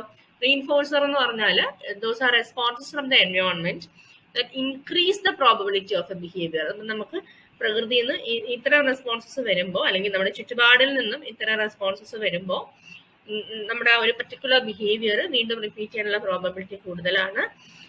അപ്പം റീഇൻഫോഴ്സേഴ്സ്, നെഗറ്റീവ് റീഇൻഫോഴ്സേഴ്സും ഉണ്ട്, പോസിറ്റീവ് റീഇൻഫോഴ്സേഴ്സും ഉണ്ട്. അപ്പൊ അതെന്താണെന്ന് നെക്സ്റ്റ് നമുക്ക് കുറച്ച് ഡീറ്റെയിൽ ആയിട്ട് അത് പറയാം. അത് let's leave it there. Reinforce can be either positive or negative.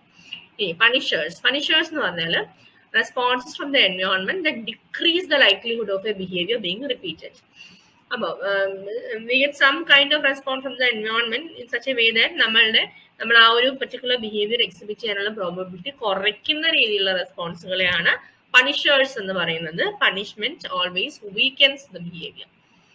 Okay, ഇനി നമുക്ക് ഓരോ സാധനങ്ങളും എന്തൊക്കെയാണ്, എങ്ങനെയാണ് സ്കിന്നർ അതൊക്കെ പ്രൂവ് ചെയ്തത് എന്നൊക്കെ നോക്കാം. പോസിറ്റീവ് റീഇൻഫോഴ്സ്മെന്റ് എന്ന് പറഞ്ഞാൽ സിമ്പിൾ ആണ്. റീഇൻഫോഴ്സ്മെന്റ് മീനിങ് നിങ്ങൾക്ക് അറിയാം. പോസിറ്റീവ് എന്താണ്, എന്ത് മീനിങ് ആണ് കൺവേ ചെയ്യുന്നതെന്നും അറിയാം. So those are favourable events or outcomes that are presented after the behaviour. അപ്പോൾ അതായത് നമ്മളിപ്പോൾ നേരത്തെ പറഞ്ഞില്ലേ, എന്തെങ്കിലും ഒരു പർട്ടിക്കുലർ ബിഹേവിയർ, അതായത് ഇപ്പം ക്ലാസ് റൂമിലേക്ക് കയറി വരുമ്പോൾ കുട്ടിമേ കമന്റ് എന്ന് ചോദിക്കുന്നു. അപ്പൊ ആ ഒരു ഗുഡ് എത്തിക് വെച്ചിട്ട് നമ്മൾ എന്തെങ്കിലും ഒരു സ്വീറ്റോ അല്ലെങ്കിൽ very good you are behaving well എന്നൊക്കെ എന്തെങ്കിലും പറയുമ്പോൾ അതൊരു പോസിറ്റീവ് റീഇൻഫോഴ്സ്മെന്റ് ആണ്. അപ്പൊ കുട്ടിക്ക് മനസ്സിലാവുന്നു ഒരു പ്ലസന്റ് കോൺസിക്വൻസ് കിട്ടുന്നു. അപ്പോൾ ആ പർട്ടിക്കുലർ ബിഹേവിയർ വീണ്ടും റിപ്പീറ്റ് ആവാനുള്ള സാധ്യത ഉണ്ടാവുന്നു, അത് റീഇൻഫോഴ്സ്ഡ് ആവുന്നു. അപ്പം അത്തരം റെസ്പോൺസ്, അതായത് വെരി ഗുഡ് അല്ലെങ്കിൽ ഒരു റിവാർഡ് ഒക്കെ കൊടുക്കുന്നു, അതൊരു പോസിറ്റീവ് റീഇൻഫോഴ്സ്മെന്റ് ആണ്. നമ്മുടെ സ്കിന്നർ അപ്പാരറ്റസിൽ എങ്ങനെയാണെന്ന് നോക്കാലോ. നമ്മുടെ ഓപ്പറന്റ് കണ്ടീഷനിങ് ചേംബറിൽ എങ്ങനെയാണെന്നുള്ളത്. എലി ലിവർ പ്രസ് ചെയ്യുമ്പോൾ എല്ലാം ഈ പെല്ലറ്റ് ഡിസ്പെൻസർ ചെയ്യുന്ന ഓരോ പെല്ലറ്റ് കിട്ടുന്നു. അപ്പൊ ഈ പെല്ലറ്റ് കിട്ടുന്നത് എലിയെ സംബന്ധിച്ച് ഒരു ഹാപ്പി തിങ് അല്ലേ. അപ്പോൾ ഒരു പ്ലസന്റ് എക്സ്പീരിയൻസ് നമ്മുടെ എലിക്ക് എൻവയോൺമെന്റിൽ നിന്ന് കിട്ടുന്നു. അപ്പൊ ഈ ലിവർ പ്രസ് ചെയ്യാനുള്ള എലിയുടെ ഹാബിറ്റ് കൂടുന്നു. അപ്പൊ ആ ഒരു ബിഹേവിയർ റീഇൻഫോഴ്സ്ഡ് ആവുന്നു. അതാണ് പോസിറ്റീവ് റീഇൻഫോഴ്സ്മെന്റ്. ഇനി നെഗറ്റീവ് റീഇൻഫോഴ്സ്മെന്റ് എന്ന് പറഞ്ഞാൽ this involves the removal of an unfavorable event or outcome after the display of a behavior. In these situations, a response is strengthened by the removal of something considered unpleasant. അപ്പോൾ ഈ negative റീഇൻഫോഴ്സ്മെന്റും പണിഷ്മെന്റും തമ്മിൽ മാറിപ്പോകരുത്. Negative reinforcement എന്ന് പറഞ്ഞാൽ Skinner എങ്ങനെയാണെന്ന് പറഞ്ഞതെന്ന് വെച്ചാൽ, ഈ electric ഗ്രിഡിനകത്തൂടെ ഒരു കൈൻഡ് ഓഫ് ഇലക്ട്രിക് കറണ്ട് അവർ പാസ് ചെയ്യും. എന്ന് വെച്ചാൽ അത് കറണ്ട് അടിച്ച് ഷോക്ക് അടിച്ച് മരിച്ചു പോകുന്നല്ല, അങ്ങനത്തെ കറണ്ട് അല്ല. ഒരു ഭയങ്കര അൺകംഫർട്ടബിൾ ഫീലിംഗ് ഉണ്ടാക്കുന്ന ഒരു സാധനം, ആ രീതിയിലുള്ള ഒരു സാധനം ഇതിലേക്കൂടെ പാസ് ചെയ്യും. അപ്പോൾ ഈ ലിവർ എലി പ്രസ് ചെയ്ത ഉടനെ ആ ഒരു ഇലക്ട്രിക് കറണ്ട് സ്റ്റോപ്പ് ആവും. അപ്പം എലി is in an unpleasant situation. എന്താണ് അൺപ്ലസന്റ് സിറ്റുവേഷൻ? ഈ ഇലക്ട്രിക് കറണ്ട് പാസ് ചെയ്ത് പോകുന്നത്. അപ്പൊ അതിനെ എടുത്തു മാറ്റും. ആ അൺപ്ലസന്റ് സിറ്റുവേഷനെ ഈ എലി ലിവർ പ്രസ് ചെയ്യുമ്പോഴേക്കും എടുത്തു മാറ്റും. അപ്പൊ which is A negative reinforcement. അതായത് എലിക്ക് ഓൾറെഡി ഉണ്ടായിരുന്ന ഒരു അൺപ്ലസന്റ് സിറ്റുവേഷൻ ഒരു പർട്ടിക്കുലർ ബിഹേവിയർ എലി എക്സിബിറ്റ് ചെയ്യുമ്പോൾ മാറ്റപ്പെടുന്നു. അതാണ് നെഗറ്റീവ് റീഇൻഫോഴ്സ്മെന്റ് എന്ന് പറഞ്ഞാൽ. ഓക്കെ, അതിന് നമ്മളൊരു ക്ലാസ് റൂം ആക്ടിവിറ്റി അല്ലെങ്കിൽ ഒരു റിയൽ ക്ലാസ് റൂം സിറ്റുവേഷനിൽ നമ്മളിപ്പോൾ ഒരു എക്സാമ്പിൾ പറയുകയാണെങ്കിൽ, ഓക്കെ, നമ്മൾ ഇന്ന് നമ്മൾ ക്ലാസ് എടുത്തപ്പോൾ പറഞ്ഞൊരു എക്സാമ്പിൾ ആണ് ടു അവർ റെഗുലർ സ്റ്റുഡൻസ്. അതായത് ഇപ്പോൾ ഒരു ക്ലാസ് റൂമിൽ നമ്മൾ ഒരു റൂള് വെക്കുകയാണ്. ഈ ആർക്കും ഒന്നും മിണ്ടാൻ പറ്റത്തില്ല, ഒരു വേർഡ് പോലും പറയാൻ പറ്റത്തില്ല. അങ്ങനെയാണ് ഇപ്പോഴത്തെ സിറ്റുവേഷൻ. അത് കുട്ടികൾക്ക് ഒരു അൺപ്ലസന്റ് സിറ്റുവേഷൻ ആണ്, ആർക്കും ഒന്നും പറയാൻ പറ്റത്തില്ല എന്ന് പറയുന്നത്. എന്നിട്ട് നമ്മൾ പറയാണ് എന്തെങ്കിലും ഒരു പർട്ടിക്കുലർ ലേണിംഗ് ആക്ടിവിറ്റിയോ എന്തെങ്കിലും ഒരു പർട്ടിക്കുലർ സാധനം ചെയ്യുന്നവർക്ക് മിണ്ടാം. അപ്പം കുട്ടി ആ സംഭവം ചെയ്യുമ്പോഴേക്കും അല്ലെങ്കിൽ കറക്റ്റ്ലി എക്സിബിറ്റ് ചെയ്യുന്നു, അല്ലെങ്കിൽ ഒരു ഡിസൈറബിൾ റെസ്പോൺസ് നമുക്ക് തരുന്നു. ആ പർട്ടിക്കുലർ കുട്ടികൾക്ക് എല്ലാവർക്കും മിണ്ടാം. അപ്പം മിണ്ടാൻ പറ്റത്തില്ല എന്നുള്ള അൺപ്ലസന്റ് സിറ്റുവേഷൻ മാറുന്നു. അപ്പൊ അത് കുട്ടി ആ ബിഹേവിയർ വീണ്ടും എക്സിബിറ്റ് ചെയ്യുന്നു. I don't know if the example works well for you. നിങ്ങൾക്ക് ഈസിലി, നിങ്ങൾ എല്ലാവരും സ്കൂളിലൊക്കെ ടീച്ചേഴ്സ് ആയിരിക്കും, കോളേജിലെ ടീച്ചേഴ്സ് ആയിരിക്കും. So you know class room situations very well.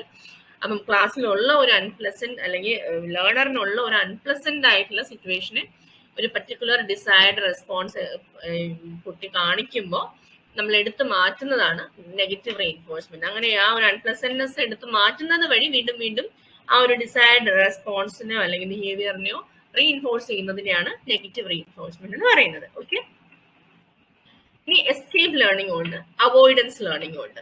Escape learning എന്ന് പറഞ്ഞാൽ to terminate an unpleasant stimulus such as annoyance or pain, never negatively reinforcing the behavior. അപ്പം അത് ആണ് നമ്മൾ ഇപ്പൊ പറഞ്ഞ സംഭവമാണ്. അതായത് ഈ കറണ്ട് പാസ് ചെയ്യുമ്പോൾ ആ ഒരു അൺപ്ലസന്റ് സ്റ്റിമുലസിനെ നിർത്താൻ വേണ്ടിയിട്ട് ഒരു പർട്ടിക്കുലർ റെസ്പോൺസ് എലി കാണിക്കുന്നതാണ് എസ്കേപ്പ് ലേണിംഗ്. ഇനി അവോയ്ഡൻസ് ലേണിംഗ് എന്ന് പറഞ്ഞാൽ എന്താണെന്ന് വെച്ചാൽ നമ്മുടെ സ്കിന്നർ എലിയെ പഠിപ്പിക്കാത്ത ഒരു സംഭവം ഇല്ല കേട്ടോ. ഈ പെട്ടിക്കകത്തിട്ട് എലിനെ എന്തെല്ലാം പഠിപ്പിക്കാമോ അതെല്ലാം നമ്മുടെ സ്കിന്നർ പഠിപ്പിച്ചിട്ടുണ്ട്. അപ്പം അതെന്താണെന്ന് വെച്ചാൽ ഇവിടെ നിങ്ങൾ 2 ലൈറ്റ് കണ്ടോ, ഇങ്ങനത്തെ ഒരു സിഗ്നൽ ലൈറ്റ്. അപ്പം ഈ എലി ഇതിനകത്ത് കയറുന്നു, അപ്പൊ കറണ്ട് ഒന്നും ഇല്ല, എല്ലാം ഓക്കെയാണ്. പക്ഷെ ഈ ലൈറ്റ് കത്തി 1 മിനിറ്റ് കഴിയുമ്പോൾ അല്ലെങ്കിൽ ഒരു 30 സെക്കൻഡ്സ് കഴിയുമ്പോഴേക്കും ഈ ഇലക്ട്രിക് ഗ്രിഡിൽ കൂടെ കറണ്ട് പാസ് ചെയ്യാൻ തുടങ്ങും. അപ്പോ ആദ്യമൊന്നും എനിക്ക് അറിയില്ല, പക്ഷെ വീണ്ടും വീണ്ടും ഇതാവുമ്പോൾ എനിക്ക് അറിയാം, ഓക്കെ ഈ ലൈറ്റ് കത്തി കഴിഞ്ഞാൽ ഉടനെ വേണ്ട കറണ്ട് വരാൻ പോകുന്നുണ്ട്. അപ്പൊ അതിനു മുമ്പ് അപ്പം എനിക്കറിയാം കറണ്ട് സ്റ്റോപ്പ് ചെയ്യണമെങ്കിൽ ഞാൻ ഈ ലിവറിൽ പ്രസ് ചെയ്യണം എന്നുള്ളത്. അപ്പൊ ഈ ലൈറ്റ് കത്തിയ ഉടനെ തന്നെ എലി ആ ലിവറിൽ പ്രസ് ചെയ്യുന്നു, കറണ്ട് വരാതെ ആവുന്നു. അപ്പൊ എനിക്ക് അൺപ്ലസന്റ് സിറ്റുവേഷൻ വരുന്നതേ ഇല്ല, അത് ഫേസ് ചെയ്യേണ്ടിയേ വരുന്നില്ല. അപ്പൊ അൺപ്ലസന്റ് സിറ്റുവേഷൻ അവോയ്ഡ് ചെയ്യാൻ വേണ്ടി ഒരു പർട്ടിക്കുലർ ബിഹേവിയർ എക്സിബിറ്റ് ചെയ്യുന്നു. അപ്പൊ അത്തരം ഇതിനെയാണ് അവോയ്ഡൻസ് ലേണിംഗ് എന്ന് പറയുന്നത്. Okay, hope I am very clear. So that's avoidance learning. അപ്പൊ എസ്കേപ്പ് ലേണിംഗും അവോയ്ഡൻസ് ലേണിംഗും തമ്മിലുള്ള വ്യത്യാസമൊക്കെ ഓർത്ത് വെക്കണം. ഇനി പണിഷ്മെന്റും നെഗറ്റീവ് റീഇൻഫോഴ്സും തമ്മിലുള്ള വ്യത്യാസം ഓർത്ത് വെക്കണം. ആക്ച്വലി നമ്മൾ എപ്പോഴും നെഗറ്റീവ് റീഇൻഫോഴ്സ്മെന്റിന് പണിഷ്മെന്റുമായിട്ട് നമുക്ക് തെറ്റിദ്ധരിക്കാനുള്ള സാധ്യത വളരെ കൂടുതലാണ്. പണിഷ്മെന്റ് എന്ന് പറഞ്ഞാൽ എന്താണ്? നമ്മൾ അങ്ങോട്ടൊരു അൺപ്ലസന്റ് സിറ്റുവേഷൻ അല്ലെങ്കിൽ അഡ്വേഴ്സ് ഇവന്റിനെ ഇട്ട് കൊടുക്കുകയാണ്. ഒരു പർട്ടിക്കുലർ ബിഹേവിയർ പുറത്തേക്ക് വരുമ്പോഴേ അതൊരു അൺഡിസൈർഡ് റെസ്പോൺസ് ആയിരിക്കും. അങ്ങനത്തെ റെസ്പോൺസ് നമ്മൾ അങ്ങോട്ട് ഒരു അഡ്വേഴ്സ് സിറ്റുവേഷൻ ഇൻട്രൊഡ്യൂസ് ചെയ്യുന്നതാണ് പണിഷ്മെന്റ് എന്ന് പറഞ്ഞാൽ. അതേസമയം നെഗറ്റീവ് റീഇൻഫോഴ്സ്മെന്റ് വരുമ്പോൾ നമ്മൾ അങ്ങോട്ട് അൺപ്ലസന്റ്നെസ് ഒന്നും ഇട്ട് കൊടുക്കുന്നില്ല. ഓൾറെഡി ഉള്ള ഒരു അൺപ്ലസന്റ്നെസ്സിനെ റിമൂവ് ചെയ്തിട്ട് അല്ലെങ്കിൽ അതിനെ ടേക്ക് അവേ ചെയ്തിട്ട് ഒരു പർട്ടിക്കുലർ ബിഹേവിയറിനെ റീഇൻഫോഴ്സ് ചെയ്യുന്നതാണ് നെഗറ്റീവ് റീഇൻഫോഴ്സ്മെന്റ് എന്ന് പറയുന്നത്. അതേസമയം പണിഷ്മെന്റ് എന്ന് പറഞ്ഞാൽ ഒരു അൺഡിസൈർഡ് റെസ്പോൺസ് ലേണറിന്റെ ഭാഗത്ത് നിന്ന് ഉണ്ടാവുമ്പോൾ നമ്മൾ ഒരു അൺപ്ലസന്റ് സിറ്റുവേഷൻ അങ്ങോട്ട് ഇൻട്രൊഡ്യൂസ് ചെയ്ത് കൊടുത്ത് ഇത് ചെയ്യുന്നതാണ് പണിഷ്മെന്റ് എന്ന് പറയുന്നത്.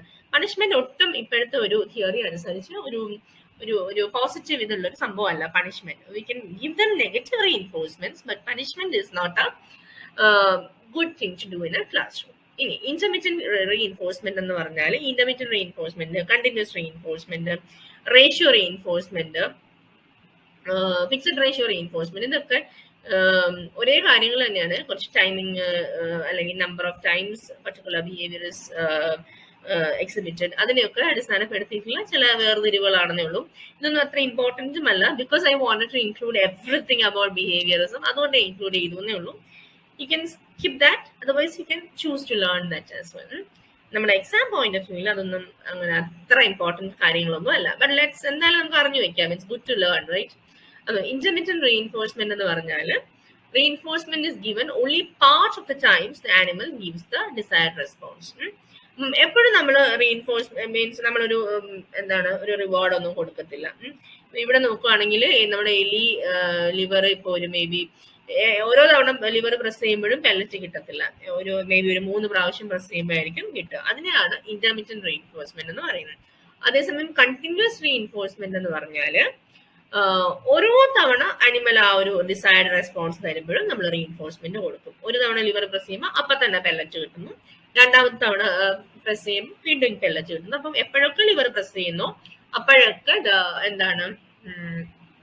എലി ഗെറ്റ്സ് റീഇൻഫോഴ്സ്മെന്റ്. അപ്പൊ അതിനെയാണ് കണ്ടിന്യൂസ് റീഇൻഫോഴ്സ്മെന്റ് എന്ന് പറയുന്നത്. ഇനി റേഷ്യോ റീഇൻഫോഴ്സ്മെന്റ് എന്ന് പറഞ്ഞാൽ it's A pre determined proportion of responses. അതിനാണ് റീഇൻഫോഴ്സ്ഡ് ആവുക. നമ്മൾ നേരത്തെ തന്നെ ഡിസൈഡ് ചെയ്യുന്നു ഇത്ര റെസ്പോൺസ് നമുക്ക് കിട്ടുമ്പോൾ നമ്മളൊരു റിവാർഡ് കൊടുക്കും. അപ്പൊ അതാണ് ratio reinforcement. Fixed ratio reinforcement എന്ന് പറഞ്ഞാൽ ഇപ്പം പറയാണ് ഒരു 5 പ്രാവശ്യം ലിവർ പ്രസ് ചെയ്യുമ്പോൾ 1 ടൈം പെല്ലറ്റ് വീഴും. എത്ര ടൈംസ് പ്രസ് ചെയ്യുമ്പോൾ എന്നുള്ളത് നേരത്തെ ഫിക്സ് ചെയ്തിട്ടുണ്ട്. അപ്പൊ അതാണ് fixed ratio reinforcement. If the LE presses the lever for 5 times, it will get a reward at the 5th time. അപ്പോൾ അതാണ് ഫിക്സഡ് റേഷ്യോ റീഇൻഫോഴ്സ്മെന്റ് എന്ന് പറയുന്നത്. ഇനി നേരത്തെ നമ്മൾ പറഞ്ഞ കാര്യമാണ്, but I found these pictures very interesting and very വേഗം ഓർത്ത് വെക്കാൻ ഹെൽപ്ഫുൾ ആയിട്ടുള്ള ഒരു സാധനമായിട്ടും തോന്നി. അതുകൊണ്ടാണ് ഞാൻ അതും കൂടെ ഇൻക്ലൂഡ് ചെയ്തിട്ടുള്ളത്. ക്ലാസിക്കൽ കണ്ടീഷനിങ്ങും ഓപ്പറന്റ് കണ്ടീഷനിങ്ങും തമ്മിൽ എന്താണ് വ്യത്യാസം എന്നുള്ളതാണ്. നമ്മൾ നേരത്തെ പറഞ്ഞാണ് ക്ലാസിക്കൽ കണ്ടീഷനിങ് എന്ന് പറയുന്നത് ഇൻവോളണ്ടറി ആയിട്ടുള്ള ഒരു റെസ്പോൺസിനെ കണ്ടീഷൻ ചെയ്യുന്നതും ഓപ്പറന്റ് കണ്ടീഷനിങ് എന്ന് പറഞ്ഞാൽ നമ്മൾ വോളണ്ടറിലി ചെയ്യുന്ന എന്തോ ഒരു കാര്യത്തെ കണ്ടീഷൻ ചെയ്യുന്നതുമാണ്. ഇനി നോക്കൂ, ഇവിടെ റെസ്പോൺസ് രണ്ട് കൂട്ടരുടേതും ഫുഡിനോട് തന്നെയാണ്. പക്ഷെ ഇവിടെ നമ്മുടെ പട്ടി എന്താണ് ചെയ്യുന്നത്? സലൈവേറ്റ് ചെയ്യുന്നു. സലൈവേറ്റ് ചെയ്യുക എന്ന് പറയുന്നത് പട്ടി അറിഞ്ഞുകൊണ്ട് ചെയ്യുന്ന ഒരു കാര്യമല്ല. അപ്പോ അതാണ് ക്ലാസിക്കൽ കണ്ടീഷനിങ്. ഇനി അവിടെ ഉള്ള വേറൊരു സംഭവം എന്താന്ന് വെച്ചാല് ഒരു തരത്തിലും പരസ്പര ബന്ധമില്ലാത്ത രണ്ട് സ്റ്റിമുലസുകളെ തമ്മിൽ അസോസിയേറ്റ് ചെയ്തിട്ടാണ് നമ്മൾ ക്ലാസിക്കൽ കണ്ടീഷനിങ് നടക്കുന്നത്. അതായത് ബെല്ലും ഫുഡും തമ്മിൽ എന്താണ് ബന്ധം? അപ്പോ അങ്ങനെ ഒരു കംപ്ലീറ്റ്ലി അൺറിലേറ്റഡ് ആയിട്ടുള്ള അല്ലെങ്കിൽ ഭയങ്കര ഡിസ്റ്റൻസ്ഡ് ആയിട്ടുള്ള രണ്ട് സ്റ്റിമുലസുകളെ തമ്മിൽ അസോസിയേറ്റ് ചെയ്ത് റെസ്പോൺസ് എലിസിറ്റ് ചെയ്യുന്ന അത്തരം ഇൻവോളണ്ടറി റെസ്പോൺസ് എലിസിറ്റ് ചെയ്യുന്ന സംഭവമാണ് ക്ലാസിക്കൽ കണ്ടീഷനിങ് എന്ന് പറഞ്ഞാല്. അതേസമയം ഓപ്പറന്റ് കണ്ടീഷനിങ് എന്ന് പറഞ്ഞാൽ വോളണ്ടറി ആയിട്ടൊരു ബിഹേവിയർ ആണ്. അപ്പൊ അതൊരു കോൺസിക്വൻസ് ബേസ്ഡ് ആണ്. അതായത് ഇപ്പൊ ഇത് പ്രസ് ചെയ്താൽ എനിക്കിത് കിട്ടും. അപ്പൊ ഒരു കോൺസിക്വൻസ് ബേസ്ഡ് ആണ്. അപ്പൊ ഇത് പ്രസ് ചെയ്യുന്ന ആ ബിഹേവിയർ എക്സിബിറ്റ് ചെയ്ത ഉടനെ it has A positive consequence. അപ്പൊ അങ്ങനെ ലോ ഓഫ് ഇഫക്റ്റിനെ അടിസ്ഥാനപ്പെടുത്തിയുള്ള കോൺസിക്വൻസിനെ ബേസ് ചെയ്തിട്ടുള്ള തരം കണ്ടീഷനിങ് ആണ് ആക്ച്വലി ഓപ്പറന്റ് കണ്ടീഷനിങ് എന്ന് പറയുന്നത്.